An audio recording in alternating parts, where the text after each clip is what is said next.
Taylor Swift, a global powerhouse in music, declined the NFL's invitation to headline the Super Bowl halftime show, and the story behind her decision is as fascinating as any of her chart-topping hits. The negotiations, the drama, and the wider implications for the music industry have set the entertainment world abuzz. This isn't just another case of an artist turning down a gig. It's a signal that the power dynamics between artists and institutions are beginning to shift. The Super Bowl halftime show is viewed by over 100 million people each year.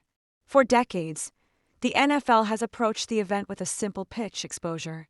While the league covers production costs, it does not pay halftime performers. The logic is that the global platform is payment enough. Legends like Beyoncé, Madonna, and The Weeknd have graced the stage under these terms, leveraging the spectacle to boost their music and brands. But Taylor Swift is not just any artist. She's an industry unto herself, with a loyal fan base, record-shattering tours, and an undeniable influence over pop culture. The assumption that she would perform for exposure, a currency she has in abundance, misjudged her position entirely. As one insider put it bluntly, Taylor Swift doesn't need exposure. So what did Swift want? According to sources, her requests went beyond the ordinary. She asked for full ownership rights to her halftime performance, meaning she would control the footage and its future use. She also requested advertising slots during the broadcast to promote her own projects, whether music, documentaries, or other ventures. To many, these demands seemed bold, but those close to Swift saw them as a natural extension of her fiercely independent brand. She has fought for artist rights before, famously taking on streaming platforms and battling for control of her own masters. The halftime show, to her, was not just a gig, it was a business opportunity and a matter of principle.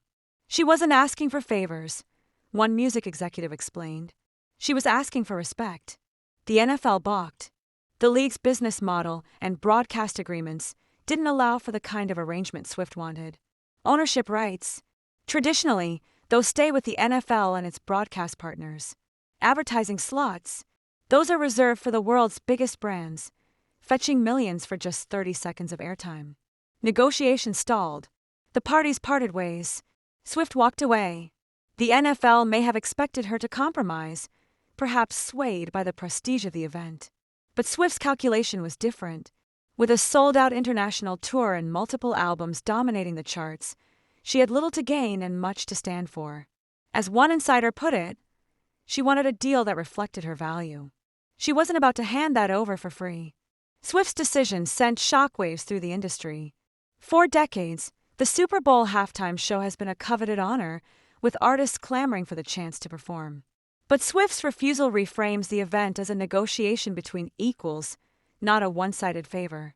Without her, insiders argued, the halftime show is just another spectacle. Without Taylor, it's just another halftime show, one source said. Her global influence is undeniable.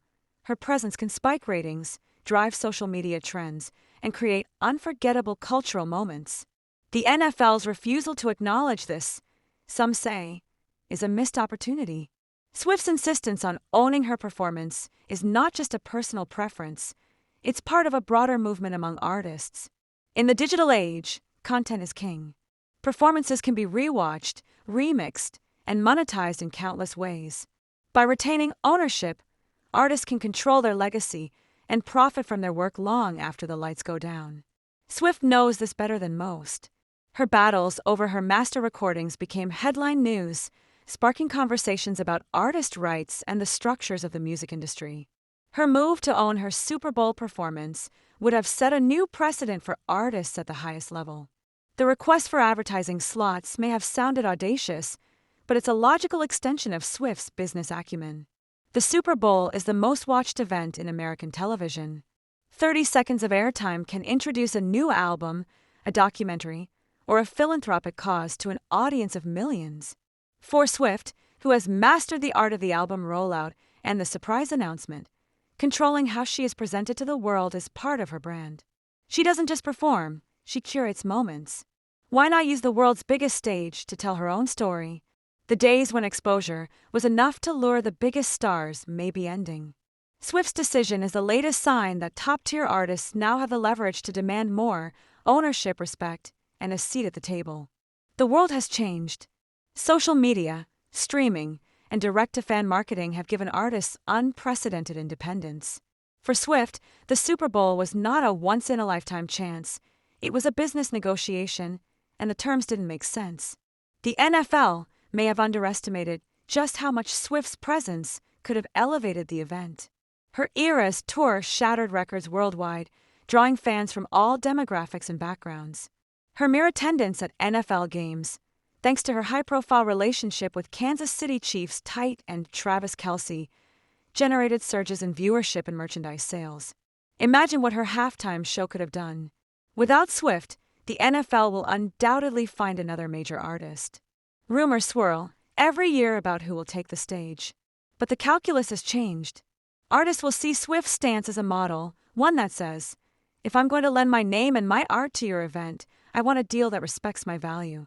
The music industry is watching. Swift's refusal to bend may embolden other artists to negotiate harder, demand ownership, and look beyond the old models of exposure. The next generation of superstars is learning that they can set their own terms. And fans, they're more aware than ever of the business behind the art. Swift's openness about her negotiations, her willingness to walk away, and her insistence on respect have only increased her standing among her supporters. For the NFL, the challenge is clear: adapt or risk missing out on the artists who define the cultural moment. As media evolves and artists grow more powerful, the old rules may not be enough. The halftime show, once the pinnacle of exposure, must now compete with artists' own platforms, tours, and global reach. Will the league reconsider its policies? Will it make exceptions for stars who can truly move the needle? Or will it double down on tradition, confident that the show is bigger than any one artist?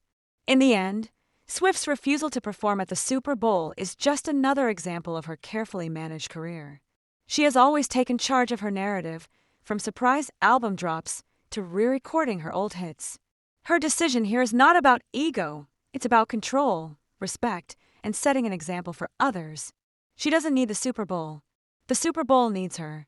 As one industry veteran said, Taylor Swift is playing chess while everyone else is playing checkers.